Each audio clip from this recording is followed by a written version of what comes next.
فقط چون تا حالا به پارتنرت خیانت نکردی به این معنی نیست که آدم وفاداری هستی.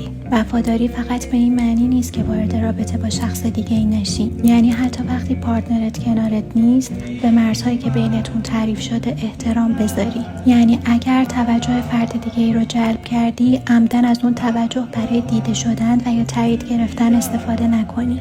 یعنی مشکلات و حرفای خصوصی رابطت رو پیش هر کسی نبری و صمیمیتی که باید بین خودتون شکل بگیره رو جای دیگه نسازی. وفاداری فقط به کارهایی که انجام نمیدی محدود نمیشه، بلکه به انتخابهایی که هر روز حتی در نبود پارتنرت انجام میدی. حالا به نظر تو وفاداری فقط خیانت نکردنه یا چیزای بیشتری شاملش میشه؟